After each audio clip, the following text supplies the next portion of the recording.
Hi there, thanks for joining for another European Athletics podcast. This episode, we're going to focus on the upcoming European Under-20 Championships in Jerusalem. They take place between the 7th and the 10th of August. In this episode, I've got two fantastic guests. First up is Croatian heptathlon superstar Jana Koščak. She won the Under-18 Championships last year in Jerusalem, and she's looking to do the same this year. I'll then catch up with one of our commentary members, Alex Seftel. He's going to talk us through a discipline by discipline preview and all the athletes that we might be looking to for standout performances when we look towards the championships. But quickly, before then, I want to raise awareness for a one-day meeting that's going to be streamed by European Athletics this week. It's been great to see these one-day meetings streamed across the season with English commentary. And this Friday, the 4th of August, it's time for the Citius meeting in Bern. This will be covered by Alex Seftel, so you'll be hearing a lot from him in the next week or so. Key events to look forward to in Bern are the women's 100-metre hurdles. That's going to feature the new under-23 European champion Dotarji Kumbunji. She'll come up against Poland's Pia Skrzkowska and the Netherlands' Nadine Visser. In the women's 100, we've got another Swiss athlete, Mujinga Kumbunji, and she's going to face Great Britain and Northern Ireland's Amani Lansako. Lansako just lowered her personal best to 11.01, so that could really be a race to watch.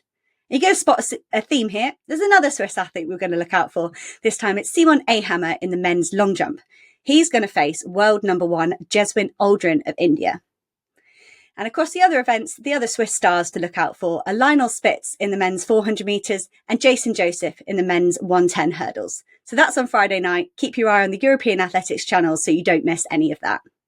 But now let's turn our attention to those under-20 championships.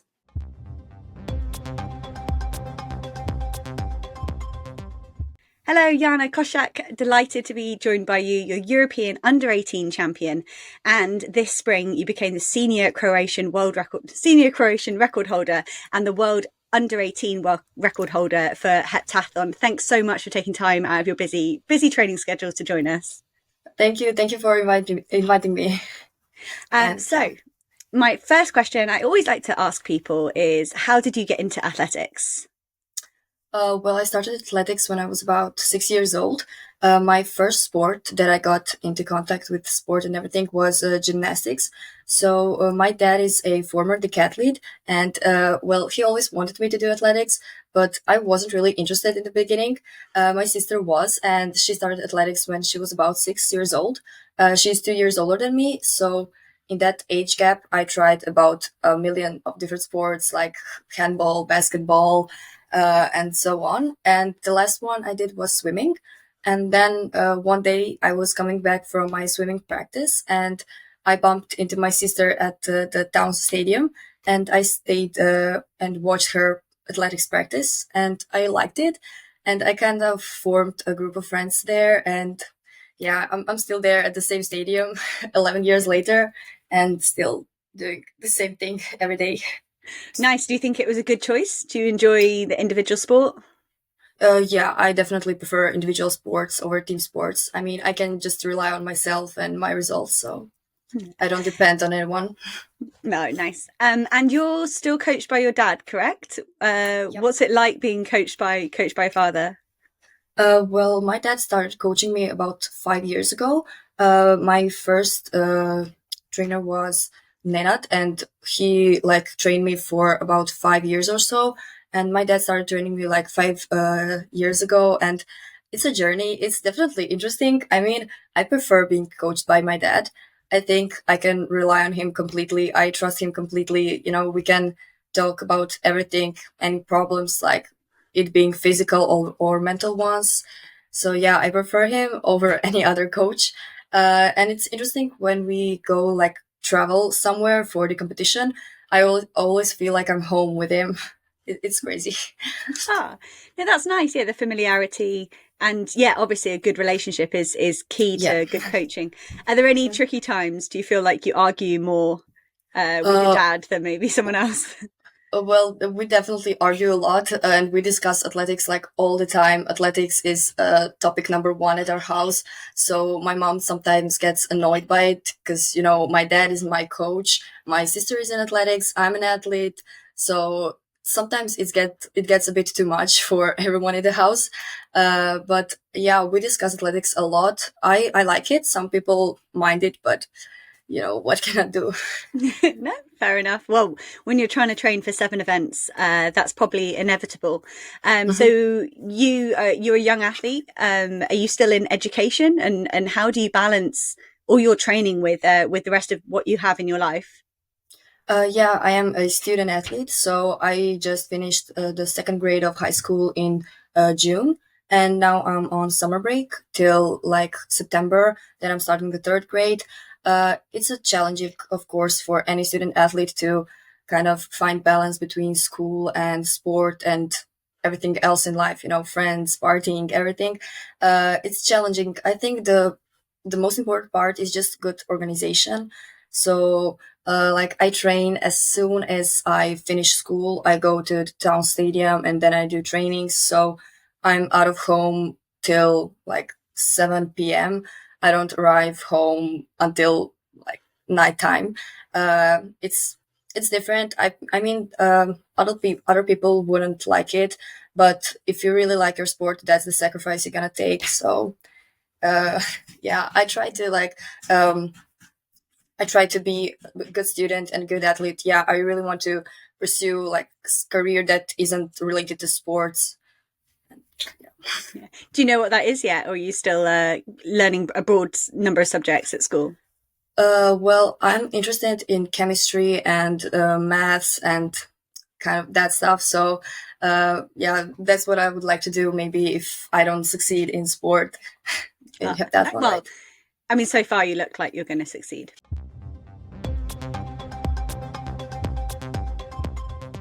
So the heptathlon has 7 events. Have you got a favourite event? Yeah, well, my definitely favorite event would be high jump. That's the event that brings me the most points and probably the one that I enjoy the most. Then the 100-meter hurdles. I started loving them more and more this season because my times dropped. And my least favorite event would definitely be shot put because I have so much more like room for improvement in that event, and I think I can throw much farther. And you just competed in the 400-meter hurdles at the Hmm. European Youth Olympic Festival. Like, is there anything Yeah. you can't do? You're so good at Uh, everything. yeah, well, I still haven't tried hammer throw, so we'll see. Maybe I'll try this too this season. Yeah, I competed in the 400-meter hurdles at AOF this season, and I actually ran a 58.5 in like one meeting in Croatia, which is my personal best. That was my first race ever, and I'm really happy with the result. But I didn't really do good in Maribor in the European Youth Olympic Festival. I got out too hard and I was already dead at the like 250 meters. So that wasn't good. But yeah, I hope I'll do more 400-meter races this season and maybe next one. But I have a pretty busy schedule with Europeans coming up and then maybe the worlds and everything. So we'll see. Well, yeah, it's just amazing that you have the time and the motivation to tackle other events that Yeah. aren't even in the Yeah. heptathlon. Yeah, well, I don't know. I'm not really motivated for anything longer than the 200 meters, but I like to try. So, I'd like to take a moment looking back at Jerusalem last year, the under-18 Europeans. Mhm. Yeah, how did the competition go for you? How were you expecting it to go before you arrived in Jerusalem? Well, I was actually expecting it to be much worse than it was because the day before competition, I was doing the hurdles session with my dad, my coach, and it was horrible. I don't know what happened there. I was crying like the whole day after that session because I thought that I won't get to the finish line in the hurdles. I don't know what happened, but then when I came to the starting line, before the race, I was just so motivated, and it went well, of course. And then the high jump personal best, 187. I seriously did not expect that. I don't know how that happened. I was just blown away when when I did that jump. And yeah, so that two first events that went good just motivated me more and more.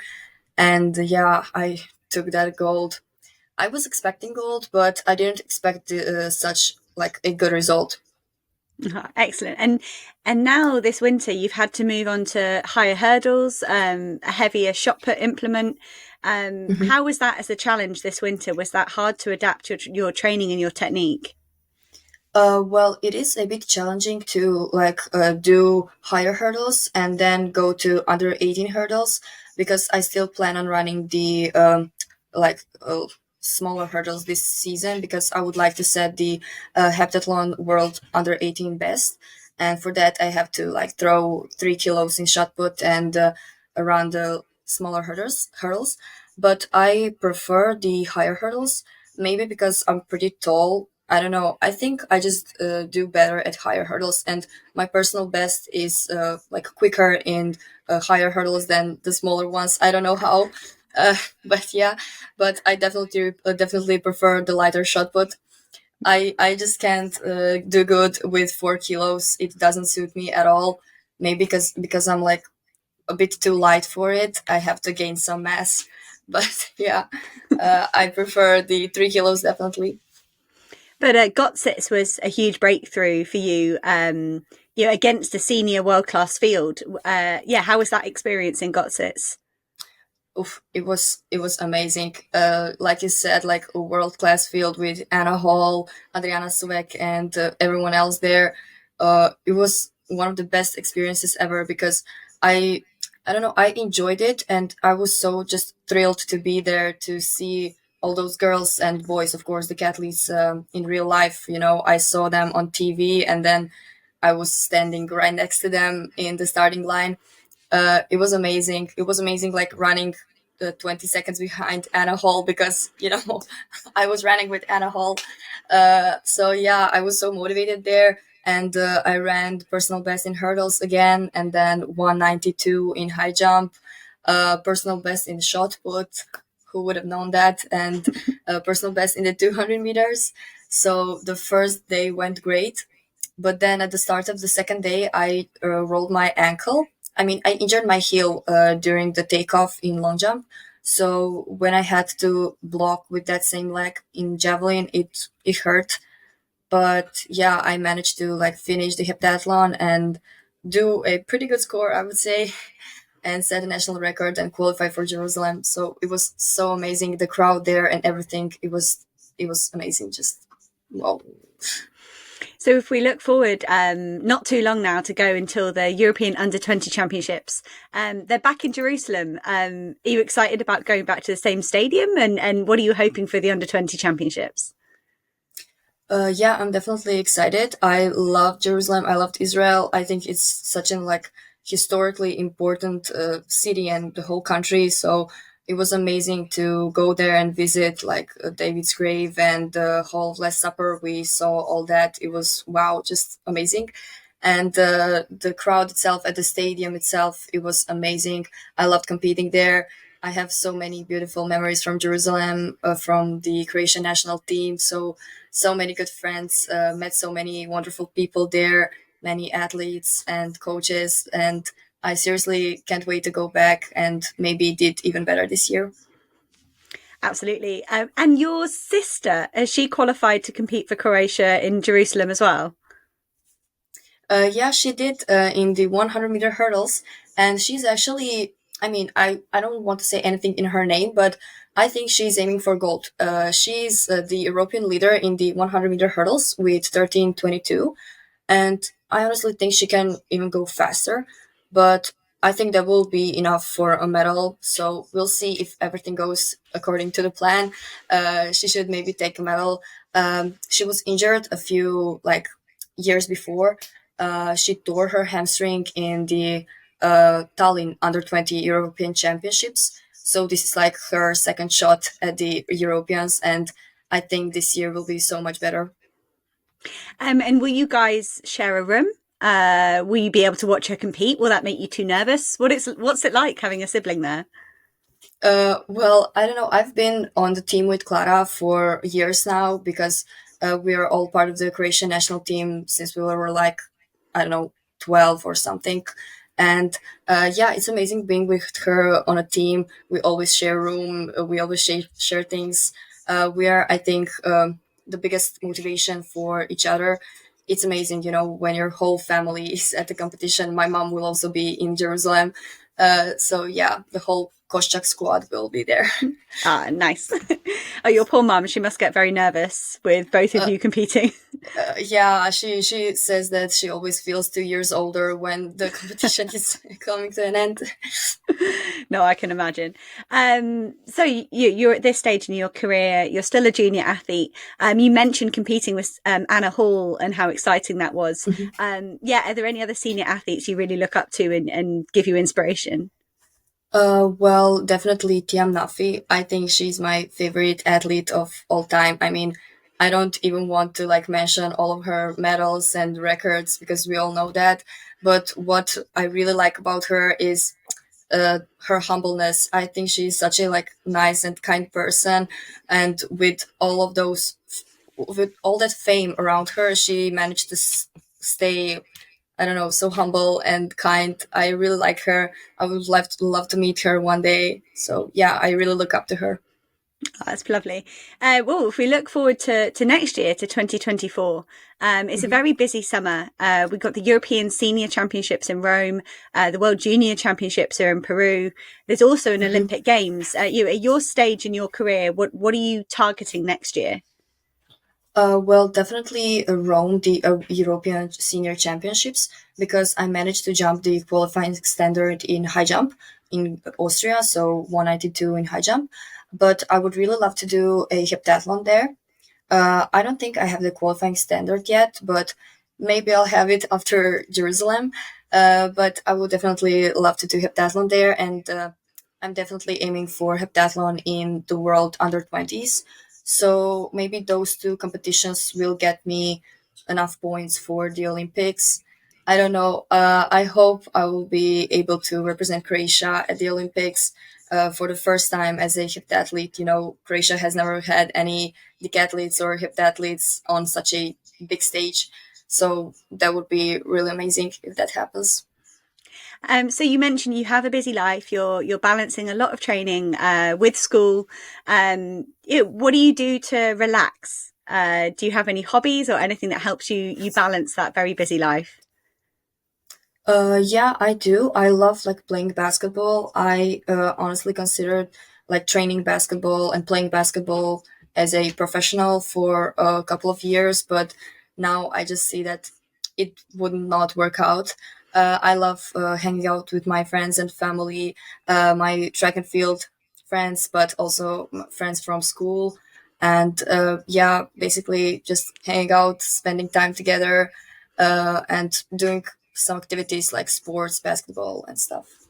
Ah, cool. Well, thank you so much. I'm sure you've got a lot of training and preparation to get on with. But thank you so Yeah. much for giving us your time today.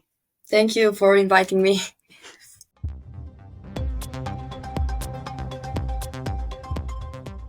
Great to hear from Jana Koščak there. She's going to be competing in the heptathlon. So now I'm delighted to be joined by Alex Seftel, who will be part of the commentary team out in Jerusalem for the European Championships. Hi, Alex. Thanks for giving up your time. Yeah, not at all. Very excited for this European under 20s. We just had Espoo in Finland, which was a great championship. So looking forward to more of the same. Absolutely. So these championships coming up 7th till the 10th of August. I want you to tell us exactly why we should tune in and watch every second of it. I'd like to go through event by event, and if you can give us some of the best athletes to look out for and what we might expect when we look towards the championships. So first off, let's go for sprints. What's the best thing to look for in sprints? Yeah, well, I think this was maybe one of the harder event groups to pick out. Hard to say why that is. Maybe it's because in some of the other events we've already had European senior medalists, but been really impressed with Chelsea Kadiri, the German 100-meter runner this year. Improved from 11:50 to 11:25, and is no doubt someone that, if she hasn't already, is in line for senior selection in the near future. So that's a tenth faster than the rest of the field. We know those things don't always play out on paper in real life, but yeah, really exciting talent, certainly. Beyond that, so Lords Manuel, also a silver medalist along with Kadiri at the European Under-18s last year, if you watch, which was also in Jerusalem, which is certainly a reason why athletes who've done well there in the past might think they're already accustomed to that environment. But yes, Lords Manuel, interesting, the 400 runner from the Czech Republic, because we commented last year that she was clearly someone with incredible talent, but was just learning her way to running a 400 meters. I don't think that's unfair to say, because we're all learning, particularly at those age groups. So the fact that she's now lowered her time significantly to 51:23, was 53:19, shows you that she is very much further ahead on that path, and should be a talent to watch out for again. And she's, if I'm right, I was looking through some of the rankings, like she's third in the world, and behind two Americans. And the sort of collegiate system the Americans get caught up in, and I think both the two athletes ahead of her compete in that. So to be ranked third in the world junior rankings overall, I think that's pretty impressive as well when you're looking just at a European context. Yeah, 100%. And sometimes we look at the European top lists and don't quite realise that at the same time that someone might be actually the best in the world. It varies quite a lot in different event groups, isn't it? Because some of the throws, actually, it's maybe more likely that we will see the European right at the top. But then I'm going to pick out the third athlete in the sprint, someone who wasn't in Jerusalem or Tallinn last year, Nikola Kostic of Serbia. So 49.77 for the 400 hurdles. He's half a second faster than anyone else, and he's improved from 52.11 last year. I mean, we know that in that event, we do see massive chunks as you grow in experience and strength and hurdling technique and everything. But it's a big chunk, and also very interesting to see that it is his first call up of this nature. Well, and it's kind of, I mean, I was checking out the rankings on that as well. He's the only person under 50 seconds. And that's a benchmark you might expect to hit as a senior. But to hit it as a junior is super good. But yeah, then there's that sort of caveat if this is his first competition at this level. And that's unfortunately what happens with juniors, isn't it? We can look at those fast times done in maybe the comfort of a home age group championships, or with your whole support team around you. But how's that going to play out? Yeah, when you're doing quite a journey and you're going all the way out to championships. But I mean, that's sport, isn't it? Yeah, absolutely. I mean, some athletes have set their fastest times at events like the Mannheim Junior Gala, and that's the sort of situation where it is an international of sorts. It is a different environment in which it's very much a good learning experience going into something like these championships. For others, it's on home soil, but it might be at a national senior championships which they've medalled in or won, which is super impressive. But yeah, someone like Kadiri, that'd be a good example of someone who set it at those championships in a semi-final, I believe, as well. So we talk about environment, and endurance is the next event group I want to talk about. And environment and conditions. You were out in Jerusalem for the under 18s last year, and I've heard you talk about the fact it was hot, it was tough.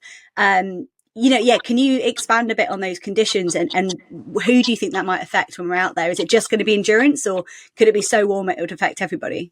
Well, it was absolutely extraordinary last year, so much so that we had to force an umbrella through the actual tables of the stadium in order to be sheltered, so we wouldn't suffer the exhaustion from the heat. It was incredible, so much so that the timetable is altered as a result. So we start quite early in the morning and then avoid the hottest part of the day very sensibly, but then the action continues quite late in the evening. So it's not impossible that you could have quite a long day as a result, even if, let's say, you do avoid the hottest part. It's difficult to say who it will affect the most, but potentially those closest to midday or starting off the afternoon when it's hotter. So it's probably one to look at the timetable very closely for. But yes, the longer races, up to 5,000 metres, of course, at the European Under-20s, may find it toughest. Well, then that's why I think it's interesting. When you look at the entrance for the endurance, there's a lot of people suggesting they're going to do more than one event.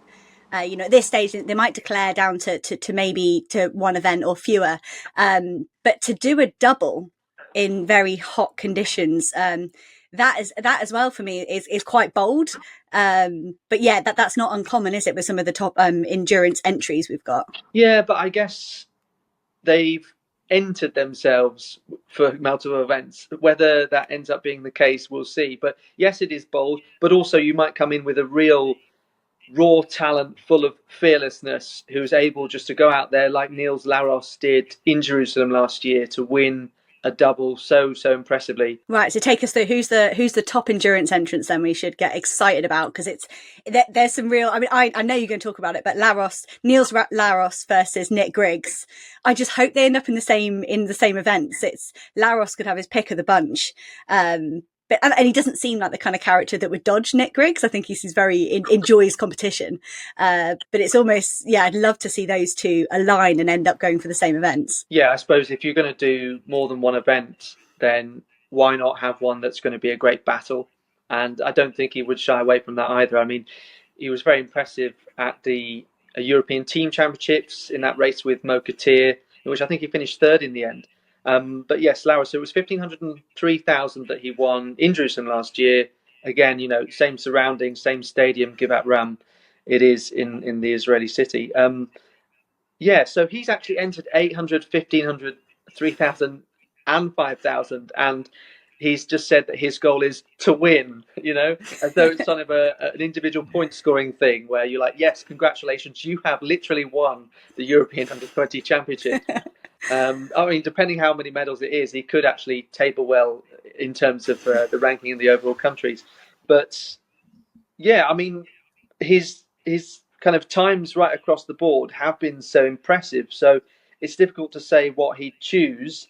But Nick Griggs has then entered 1,500 and 3,000. Griggs winning the under-20 title over the 3,000 meters. So obviously Laros wasn't there 2 years ago when Griggs won that title in Tallinn, but it's kind of a young stager who's now at the same sort of rate of development. So similar to what we saw with Jeremiah Azu in Espoo, because he tried to defend his title, and Rafael Buju was the youngster who was emerging and had now developed at the same rate to the point they were running the fastest time. So it's interesting. Yeah, you've already won that gold medal, and suddenly you've got an athlete who is an extraordinary talent who's coming in. It's going to be very interesting to see what Griggs does as well, but he's probably more likely to do the 3,000 at least, and then see what else goes on. And the other athlete, a very, very easy pick, is Agata Kane, because I mean, she would have looked very much at home at the European Under-23s,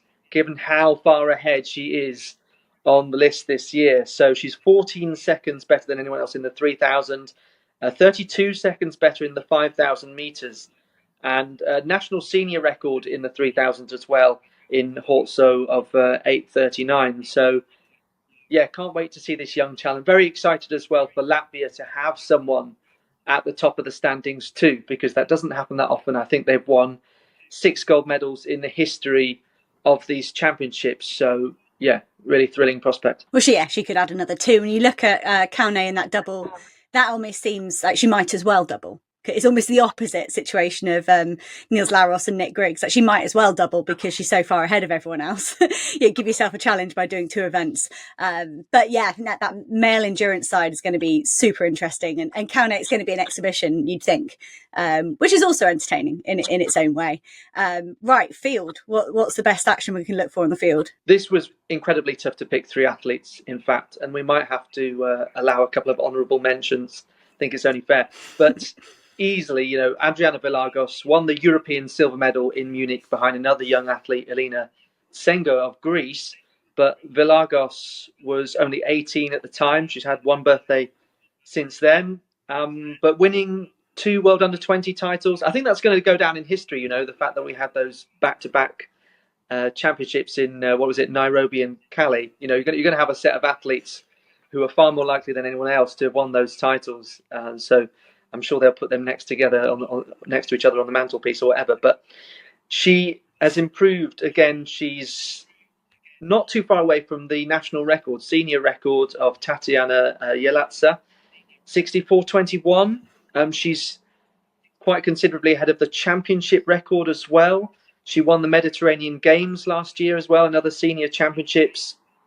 So yeah, I mean, this is, again, hers to win. But honourable mention has to come here to Georgi Herceg, the Hungarian, who recently set that European Under-20 record as well. So, again, he's far ahead of the championship record and is the Hungarian senior champion. So, javelin, very, very strong, should be right across both male and female. quite obvious again that you pick Angelina Topic as well. You think, gosh, is she still under 20? Well, yes, because she's only really just emerged in the last year. And of course, coached by her father, Dragutin Topic, who's still the joint world under 20 record holder with 2 meters 37. But, she's very much carving a name in her own right. Similar and reminiscent of Yaroslava Mahuchik and the way that she came through, you'd have to say. Mm-hmm. And it's kind of to see Topic, she's up there. She's ranked 6th in the world seniors overall. And you tune into a Diamond League and she looks very much at home with the other athletes there. And you're right. And that makes it surprising when you realise she's still a junior. But was it European under-18s? Is that the one she lost last year? Did she win the World Juniors but lose the under-18s, or was it the other way around? Because she's obviously phenomenal, but she's not bulletproof in some of these age group championships. Yeah, it was the other way around, in fact. But you know what? Dragutin Topic came 4th at the European Juniors, as it was then, in 1989. A year later, in 1990, he won the European Seniors. I'm not saying that she's going to do that and then win in Rome next year, but it just goes to show, yes, just because you're phenomenally talented doesn't mean you'll win every competition. But yes, 197 in Paris and then 196 in Monaco. And that was right at the sharp end of the competition with Nicola Olislagers and Mahuchik. And that is just absolutely thrilling stuff for, someone who is clearly adapting extremely well. Mm-hmm. No, definitely, for sure. I have to, though, mention Mattia Falani as well, another winner in Jerusalem, high jump and long jump double. He's just doing the long jump here, but 8:24 for a national under-20 record. I mean, so many seniors who would love to be achieving that distance, and only Miltiades Tentoglu and Simon Ehammer ahead of her and the Europeans ahead of him on the European senior list. No, I think Falani, that's pretty impressive. And he was so great. When you talk about athletes having good memories from the under-18s last year, Falani winning the long jump and the high jump, he's just focusing on long jump this year. But that, you kind of think he's got to have half an eye on trying to make that world senior final, as will some of these other athletes. And you'd hope going to these under-20s, should be a bit of fun. And you're right, the very, very good jumping this year, that phenomenal wind aided 8:44, but it's only tiny wind aided. And you're kind of like, right, what could he deliver in Jerusalem? I think that's super exciting.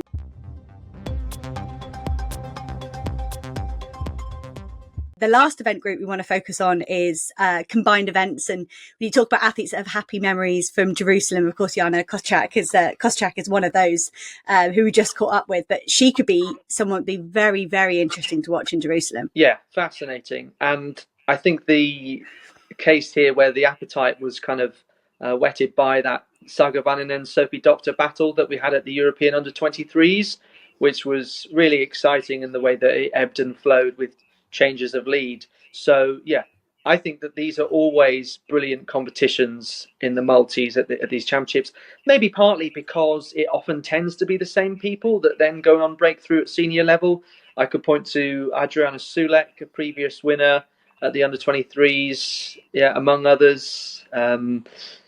So from that point of view, these definitely are the athletes to watch. And this is kind of, you always think this is where you get the first taste of that sort of action.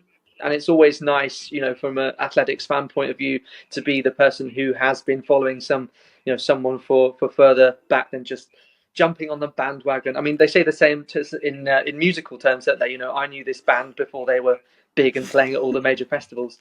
But yes, she's coached by her father as well, I believe, Patrick. And so she also broke the high jump under-18 national record, which was held by Blanka Vlasic of 190. That was in January, and then she went on to break the European under-18 record in the pentathlon, and then it was only a matter of time before it was a world best, which came in Gotsis. So absolutely extraordinary. And her sister, of course, Clara, in the 100 and 400 hurdles. So interesting to see how she goes. Yeah, exactly. It's that move over the Kumbunjis and the Ingebrigtsens. The Koščaks are coming. We need to know more about them. Get them a TV show. I mean, not dissimilar to the Roots, actually, at the under-23s. They're cousins, in fact, but Andrea in the 400 hurdles and Marcus in the decathlon. Definitely. Right, anything else on what about the decathlon on the male side? Yes, good prompt there. So Sammy Ball is a talent to watch here. He's actually 1,400 points ahead of any other British under-20 decathlete. So, yeah, quite considerably far ahead, but made some big breakthroughs this year. It's interesting, though, when you talk to multi-eventers about making breakthroughs in events, they say, well, yeah, I've been putting in this amount of work in every single event. Like, you haven't seen the work behind the scenes, so it might look easy when the time or the distance comes, but do you know how much training I've done? But 4 meters in the javelin, he's extended this year, 30 centimeters in the pole vault, 8 meters in the discus, 1 meter in the shot put. But it's interesting, though, Hannah, isn't it? I suppose when you are getting to this stage at under 20 level, you might also have improved in strength. Like I was saying with 400 hurdles, yeah, strength, physical development, harder training than ever before, possibly, more time devoted to it. These are all things that result in personal bests. Isn't that right? It absolutely is, and I think that's what's interesting about an under-20 championships. That you've got these athletes that are making big strides, technically, strength-wise, growth-wise. But some of these athletes will have matured physically as well in the last 12 months, and that can produce wonderful breakthroughs. And I think that's why I'd urge anyone to really get involved with these championships. Again, are on the 7th till the 10th of August. They're going to be streamed on allathletics.tv. That's a really good place to keep up with all the content. You're going to be flooded on the European Athletics social media platforms as well.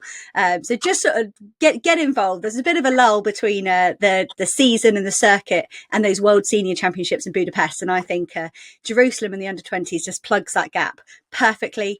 Alex Seftel and Phil Minchell are going to be doing all your commentary. So Alex, wish you safe, easy travel out there. And I hope the action delivers. Yeah, absolutely. And as long as we have plenty of water between us, the athletes, and a bit left over for the commentators, then that'll be absolutely fine. But I'm sure we will. You'll be fine. And before you head to Jerusalem, you're going to be commentating on the Citius meeting in Bern on Friday night as well. So if people can't wait for Alex till the 7th of August, you can catch him on Friday night, the 4th of August, commentating on that event as well.